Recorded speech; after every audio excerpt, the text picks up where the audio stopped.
Some scholars now believe that despite everything we know about Herod's paranoia and brutal crimes, there was in fact no massacre in Bethlehem. They believe two different accounts of the killing of children got confused in the retelling of the story through the ages. I find it very suggestive that the birth of Jesus and the execution of two of Herod's children may have taken place in the very same year. One of the things that might be happening in the Christian story about the massacre of the innocents at Bethlehem is that the horror of a father executing two of his own children has got transferred into the story of the birth of Jesus and has become the story of the execution of a bunch of children at the time of the birth of Jesus. There's another possibility. Perhaps the massacre did take place, but the historian Josephus deliberately left it out. It's possible because Josephus is interested in the important people, the powerful people, kings and successors and rivals and allies, and a little event in a nowhere town like Bethlehem with little people is not something that is particularly important in the grand scheme of things. So it could be that it fell through the historical cracks in that way. But the massacre of children, even in a small town, is certainly worthy of some notice. The Gospel of Matthew does not say how many children were killed. Later accounts, however, insist that the numbers were huge.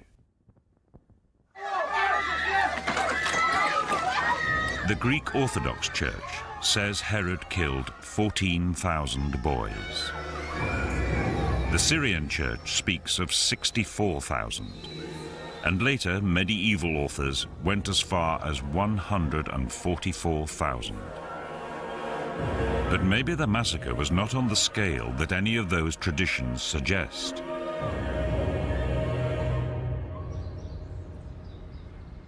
Biblical historian Olu Peters approached this question by looking again at Matthew's account of the killings in the original Greek.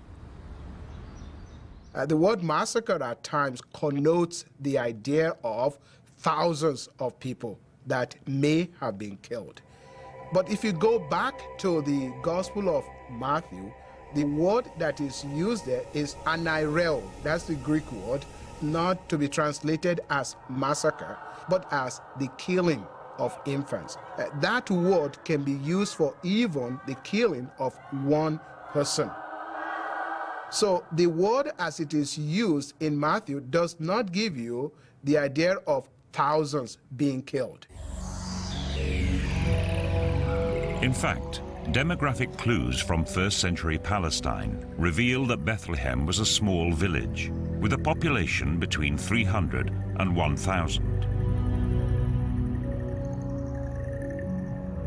At any given time, the number of babies under the age of 2 would be only between 7 and 20. So numbers alone may be the reason why Josephus does not mention the murders. That's still not enough evidence to convict Herod beyond a reasonable doubt, but he certainly had the motive and the cold-blooded capability. And for some historians, that is enough to condemn him. It's overwhelmingly obvious to me that the slaughter of the innocent children of Bethlehem is entirely consistent with Herod's way of dealing with problems in his life. Violence is a theme in his life. He killed his wife, after all. He killed his sons. So when he hears of this king of the Jews being born and perceives a threat to his kingship, it seems perfectly understandable that he would resort to violence. It's worked for him in the past. And it worked for him over and over again.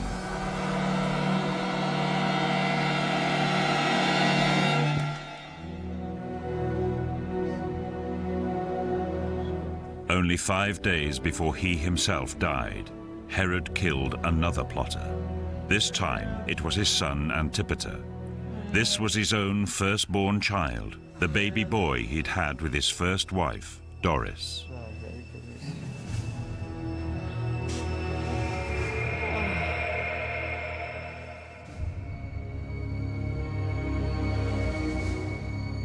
Herod finally died in his 70th year and was buried at his desert palace, Herodium.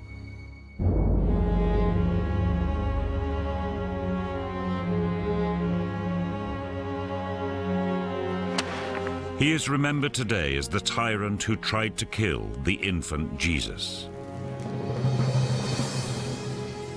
Ironically, although he failed, many historians now take the view that Herod actually created the conditions for Christianity to flourish.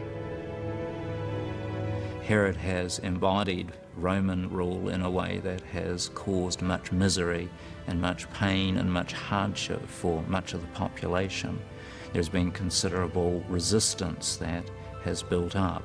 There is longing among some for a very different way of life. The teaching of Jesus taps into this unrest. He envisages a different sort of society. The teachings of Jesus offered hope and a better world to people who had been oppressed for more than a generation. At the same time, Herod's connections with Rome allowed Christianity to spread out across the wider world. The development of roads, for example, the Roman peace, the ability to take ships from one place quickly to another, the interest in literature, all of these things play into the ongoing strength of early Christianity as it develops in the first few generations. So in some ways, Christianity has a kind of debt, dare I say, to Herod the Great for helping to create some of these conditions that allowed it to flourish. Having failed to kill its founder, Herod would be astonished to see what Christianity became, so far beyond the borders of his kingdom, where it began.